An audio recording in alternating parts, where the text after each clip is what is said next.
Hello, and welcome to episode number 223 of the LSR podcast. My name is Matt Brown, joined each and every week by the brightest minds in all of the gaming industry. With me, I have Adam Candee. I have Eric Ramsey joining us here on the program this week. We will hit on Georgia. We will hit on a deal with LeBron James in the sports betting industry. But, Adam, let's waste no time in putting Eric's feet to the fire and talk about this giant football game. It's big. It's almost as if it's super, and it is coming up pretty soon. And listen, this is a target. When we were doing this podcast 2 years ago, 3 years ago, states would be launching, and whenever they decided, okay, they passed it, we were always looking at the date because we're like, okay, they're going to try to get it done before the Super Bowl. And then sometimes it was before March Madness, but we were always looking at Super Bowl and March Madness when it came to launch dates and different things like that. So we've kind of progressed past that now, Eric, and we just start to look at, okay, we got a lot of states that are legalized. We got a lot of markets that are at least mature enough for us to kind of start to forecast and look at different things that are going to go on during the big old game here in a couple of weeks. So what have you kind of put together over there at LSR? Yeah, it is.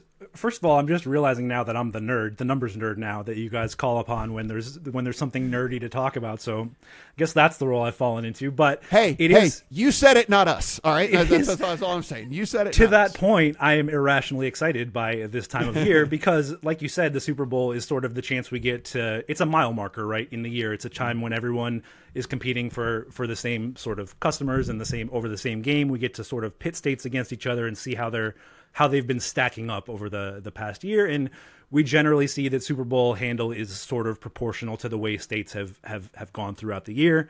Nevada, of course, the big exception to that, as the capital of Super Bowl betting still might be the fourth or fifth largest market in the country, but still dominates Super Bowl handle. It will once again be responsible for most of the Super Bowl volume this year. So this is interesting. Running the model, the number comes out to about 1.3 billion this year, which is up from about 1.1 billion last year total across the U.S., so about a 20% increase. I have Nevada accounting for close to 170 million of that. That's going to be down just a little bit from their all-time high of about 180 million in 2022. More on that in just a second. New York should have no trouble finishing in second place, well over 100 million as well. New Jersey historically is right around that 100 million number also, so that should be the top three states. Gets a little cloudier below that. I think, among this top three, it's a little tough to suss out where Nevada goes. It's cooled off a little bit as sports betting has expanded elsewhere. This year wasn't great just because of the expansion around the country. But the Super Bowl is coming to Las Vegas this year, and it's a little hard to know exactly what that will yield in terms of, what the impact will be on the betting handle. My hunch, as I've thought about this over the last couple of days, is that I'm probably undershooting Nevada a little bit. I think there's a real good chance we break that 2022 record, maybe even close in on $200 million in Nevada alone. I'm really sort of thinking about the casino VIPs that are coming to town. I think that's the question mark in my mind, is how valuable are the casino whales, the customers that are coming in to gamble in the pits and stay in the suites and go to the game and eat the nicest steaks. Are they going to be padding the sports books numbers this coming weekend as well? So that's a big question mark for me. And then, as far as questions go, Florida is another big one. We don't have any data from this young Florida market, and it is of the size that it could really make a big impact on Super Bowl handle as a whole. I have it close to 100 million, fourth place sort of, in a group of states with Pennsylvania and Illinois. It's really anybody's guess. That might be a little optimistic for Florida. But yeah, overall looking at, another single event record for sporting events in the United States. And once again, Nevada should pretty easily be the capital of Super Bowl betting again. Adam, I know that the Las Vegas airport private runway is already sold out. There will be no more jets that can get in over there. It's already sold out. The Henderson apparently only has a couple of slots left. They actually put it out there like, hey, by the way, we've only got a couple of slots left. So if you need to park your jet, you better get on it. So it's already full here for sure. One of the other things that I do think is interesting, both of you guys having spent time in Nevada, I wonder about numbers because everything is available much, much earlier now in Nevada, whereas in years past, we know it was this big thing where the props didn't drop until like the middle of this, like today would have been the big prop drop and everyone be lining up at the books and all this. Well, with Caesars going to Rest of Country app, with MGM going to Rest of Country app, with stations, oddly enough, going to an app that actually has a pretty large menu. And of course, Boyd already being on the kind of the FanDuel back end a little bit there, not quite all the markets that they offer, but with all that, Adam, I do wonder if that plays a role here because it forced the hand of some of the other legacy books, like Circa has up lines, and stuff now that they wouldn't have normally had up this early, and some of the other books around town that have been able to, that have had to kind of go in and make sure that they're keeping up with the Joneses here. I don't know if that will really, really affect handle, but it certainly couldn't hurt. And certainly the fact that people coming from other states that have have bankrolls at MGM, at Caesars, will be able to just seamlessly come into Nevada and just bet. Prop it like it's hot. Prop it like it's hot. If a book try to get at you, prop it like it's hot. That's how I feel about this. It's not really. Nevada, when it comes to the rest of the country apps having the influence, I do question a little bit of where that action will come from, right? Like, are the really sharp groups that are in Nevada, how much will they be able to get down on those props in terms of them being up earlier? We know that for the most part, the NFL world and the casino world isn't going to show up in Vegas until this coming weekend is over. Probably Super Bowl week will be when it becomes a bigger thing for Las Vegas. I do think it's great for guys like you to be able to have that option when you've been working on a limited scale for as long as you have. The question that I have when it comes to Nevada and not just Eric's Super Bowl forecast, but anyone who tries to forecast what the state will do is something that goes back to a conversation that I had with a very smart person who works in revenue analysis in Nevada probably 4-ish years ago now, even before the Super Bowl was announced. And the conversation he and I had was, is it actually a good thing for Las Vegas to host the Super Bowl? Because it's already a Super Bowl destination without all of the exorbitant room rates and all of the NFL taking over as much as it does of the city. I kind of wonder in some ways there are going to be some people who show up who wouldn't show up otherwise. But are you going to see some of the major players who might otherwise want to come to Vegas for the Super Bowl be like, yeah, I don't need to deal with all that. Like, I don't need all of what is going to be a more restricted strip in the end, just based on the amount of corporate events going on and et cetera, et cetera. I might be galaxy braining this and overthinking it a little bit in the end, but I just think there are so many interesting factors to try to play in when it comes to what the Super Bowl handle will look like in Nevada, not the least of which, Matt and Eric, is what we've talked about with the fact that DraftKings and FanDuel are not available in Nevada. And are you going to have people who would be large players on those apps? They're going to get their wagers in before they leave their home states and come to Vegas. They're going to be betting with a different account when they're here. I don't know exactly what it'll be, but it's fascinating to watch.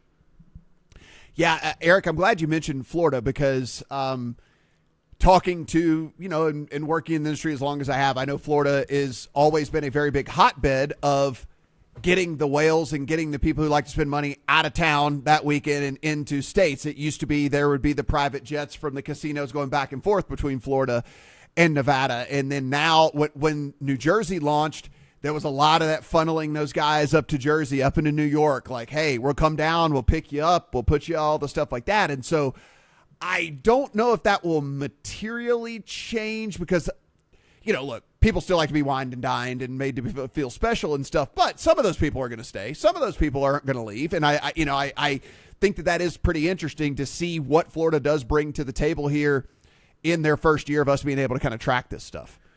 Of the people that arrive to the Super Bowl in their private jets, you'd assume on a year-to-year basis, a lot of them come from Florida, right? That's an area where we'd expect a lot of the wealthier gambling clientele to live. And we see that, evidenced in some of the retail casino data there from the Hard Rock properties. Florida, let me tell you, I've asked everybody I can to try to give me some sense of what's happening there from a numerical standpoint, some sense of scale. And there is just no data available to provide any sort of context. So really shooting in the dark here. But, I think honestly the forecast we have on LSR, close to 90 million, is a little bit conservative. It's below the per capita output of most states, even young states. If I just real quick, some per capita numbers, Ohio and New York around $750 per adult. Florida, I have forecasted at $4. So that feels pretty conservative. I know it's first year, it's a single operator market, but there is no question that within a year or two, Florida will be, among the very top echelon of legalized markets, despite its limited implementation. Yeah, and Adam, we talked about this when Florida first launched, and one of the things I'm actually more interested in than anything else is the screenshots that we will inevitably get as to what type of action they are willing to take, because we saw they were taking bets, like first half bets, that even in Nevada at the books that will take the most action, you'd have to go talk to someone behind the counter before they would do that. They were taking this stuff over the app, right? So it'll be interesting to me to see just what type of action they are willing to take over there in Florida, because at least early signs showed us that they were willing to take some stuff and they were willing to take some risks.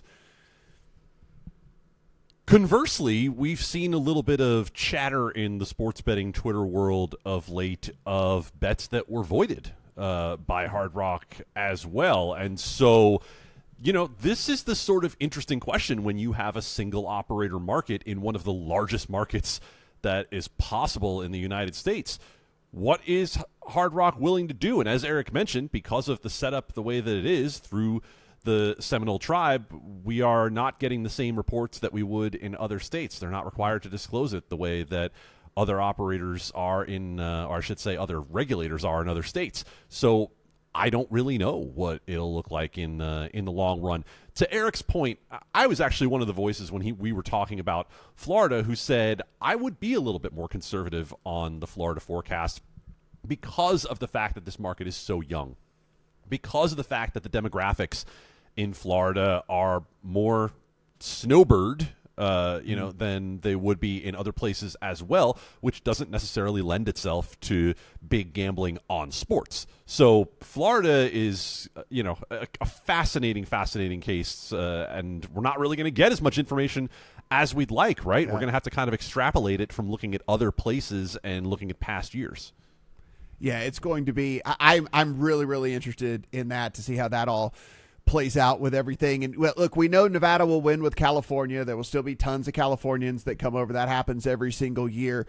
I do wonder, I imagine Nevada wins with Texas as well. I can't imagine the guys in Texas deciding to hang out and go over to Louisiana to make the bets. Or I imagine Nevada wins out with that. But where those Florida people go now that it's an option and all that is going to be something I'm super interested in. And we'll have Eric back on whenever we finally get some of the reports coming out of the Super Bowl and let everybody know just what we found out, or at least what we think we found out somewhere along the way. Adam, let's head over to the Peach State here. And it is a state that you and I have talked about a couple of different times here, where we were wondering if anything was actually ever going to get done over there. And out of nowhere, maybe.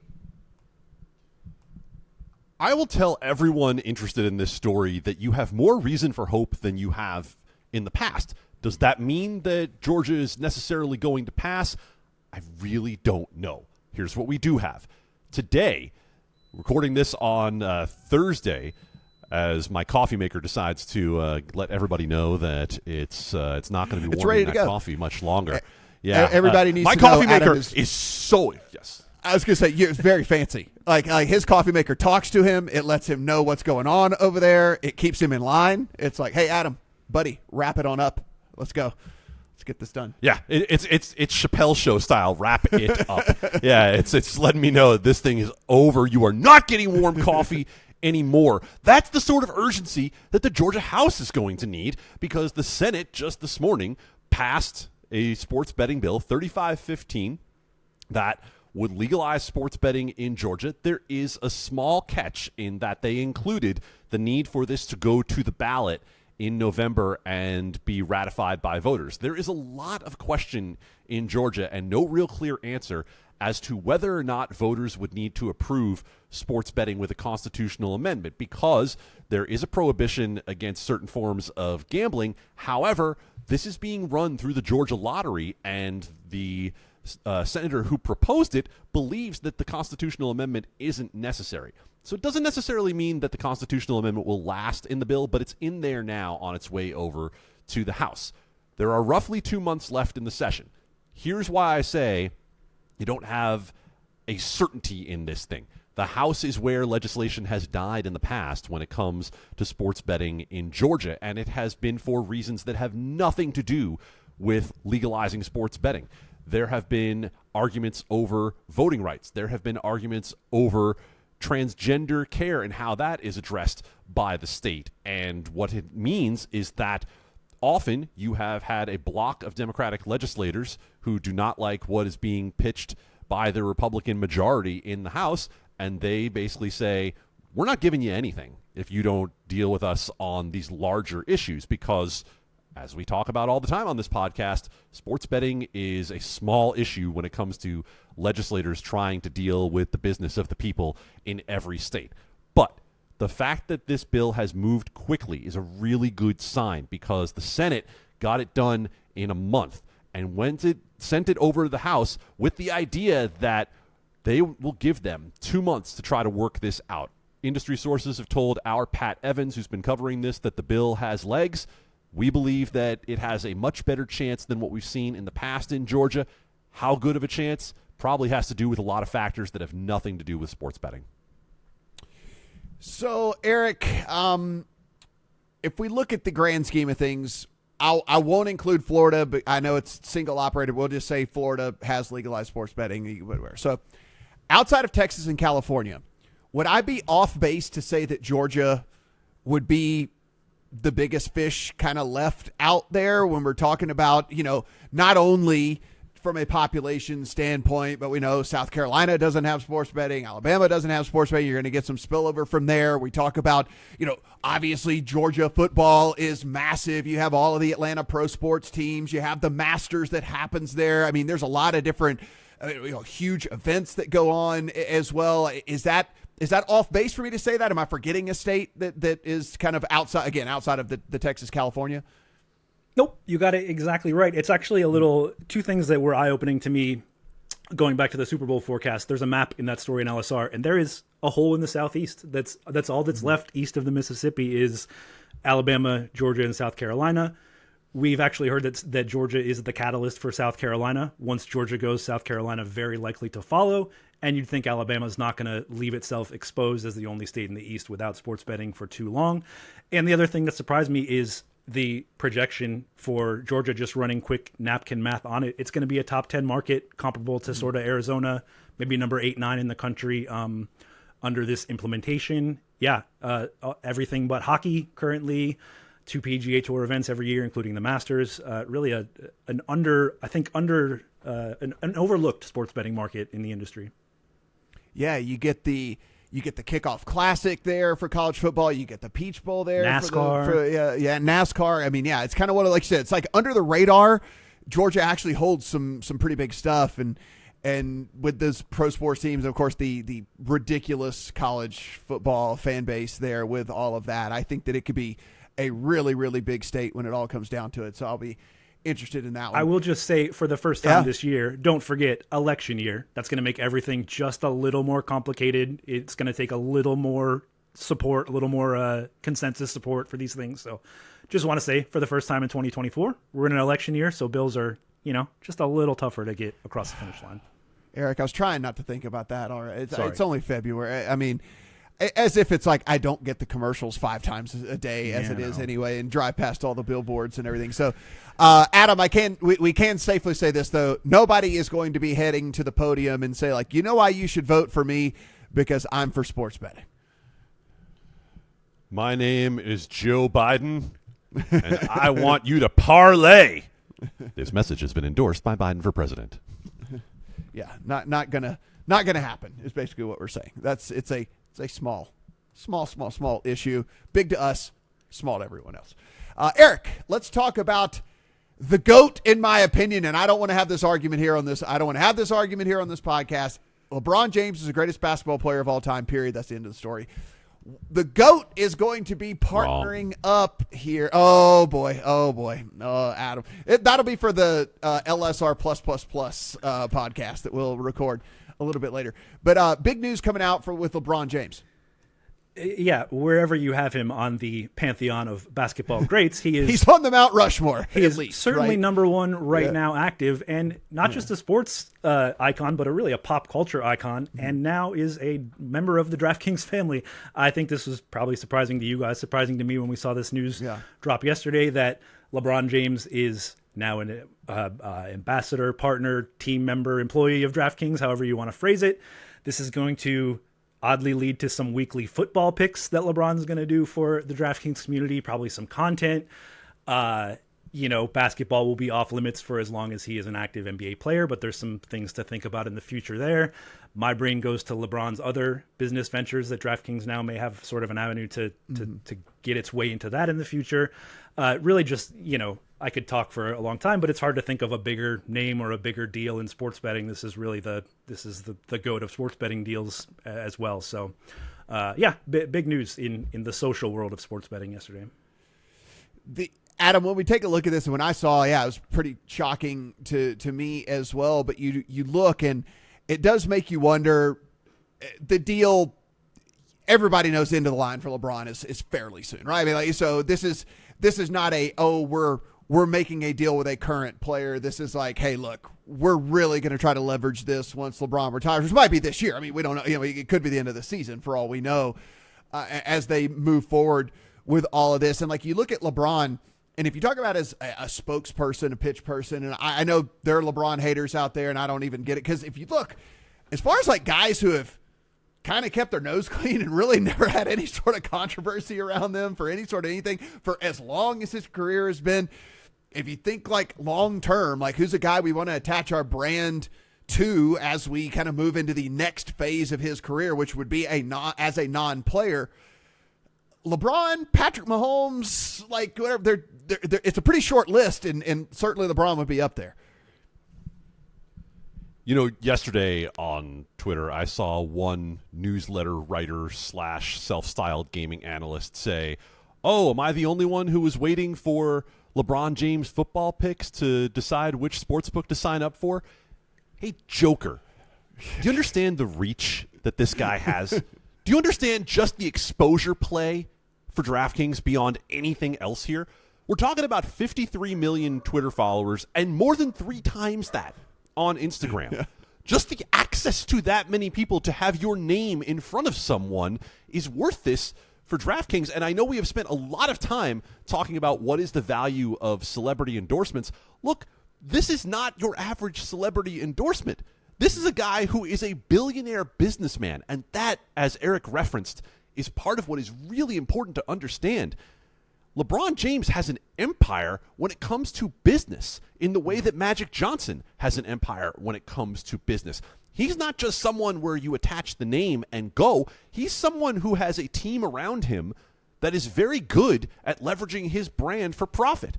And you talk about what he has. Look at Uninterrupted and some of the production that he does on his own. What access could a DraftKings potentially have to that with the DraftKings network in the long run? I don't know. We'll find out more about this partnership as it plays out. The interesting thing to me that I think is not the flip side to it, but something to keep in mind is that it was only a couple of months ago that we found out that Maverick Carter, who is one of LeBron James' closest associates, got in some trouble, had actually testified as part of the Wayne Knicks bookie case that back in 2021, he had placed a handful of illegal wagers, said that he never talked to LeBron about anything that was involved in that. They've been able to seemingly wash that away pretty quickly, but I think it speaks to the star power of LeBron James and his ability to keep his nose clean and the fact that he has kept everything clean for so long that LeBron felt comfortable signing this kind of partnership with a sports book when the news of one of his closest associates being involved with illegal sports betting had been broken just a couple of months ago. It shows the power of what that brand ultimately is. And Eric, look, I mean, we're we sit here and we give our opinions on things and we do whatever. And like, we should bring this up. Like, if you look at some of these athlete partnerships that we've seen with some of the sports books, with Gronk on the FanDuel side and the Mannings with the Caesar side of things, whatever, LeBron appeals to a different demographic than those guys do. Like, this is a hey man, I see what everyone else is doing. Let's think outside the box here and see what, could happen if we kind of go in this direction with all that stuff. And this is nothing against Gronk, and I think he's great. And, if you like that kind of goofy, whatever stuff, and like, obviously the Mannings are great with all of that as well. But LeBron certainly speaks to a different demographic than they do. Yeah, I don't know. It's different, I guess, just because it's LeBron, but I never had a thought of potential impropriety. We've had some of these deals come up in the past. Connor McDavid, my first thought is, do we really need an active NHL player, endorsing a sports book? Yep. For some reason, none of those thoughts come up with LeBron. He has kept his nose clean. He's on his way out the door in the next couple years. I just think he's probably everything you want as a spokesperson, besides his basketball abilities and his social media following. He is mature and well-spoken about social issues, has all these other business ventures going on. Just is the number one human you'd want to partner with if you're DraftKings. So, shout out to them. That's a really big get for J-Rob and the crew over there. Can't imagine what sort of dollars we're talking about being involved in that. But impressive stuff. All right, Adam, I'm going to circle this thing back all the way around full circle before we get out of here. Eric said $170 million for Nevada for the Super Bowl. Over, under? Oh boy, I'm going to take over because of the whale factor. Yes. The trick to this in the end is something that a smart person in the business told me almost 2 years ago at this point. 90% of the revenue comes from 10% of the players. A disproportionate amount of the 10% of players is going to be in the state of Nevada. And so I'll be really curious when they break this down if it's something like 180 in Nevada and like 30% on mobile, right? Like, this is going to be one of those that is almost all over the counter. Yeah, it'll be super interesting for me. I am going to take the over as well, strictly because, and I know it's not apples to apples.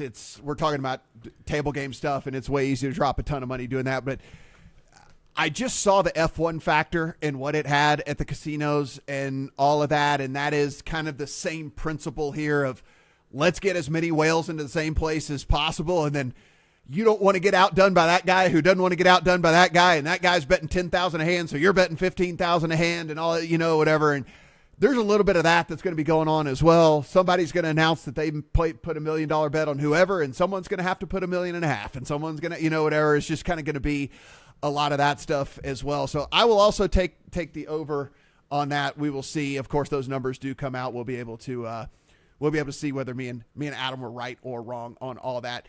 As always, everything we do, absolutely free. We do appreciate your support. If you go ahead, subscribe, rate, review, do appreciate that. If you're watching us over on the video side of things, hit that subscribe button down there as well. Apple, Spotify, Google on the podcast side of things.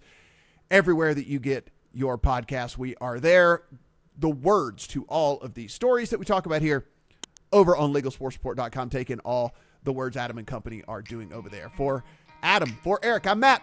Talk to you guys next week.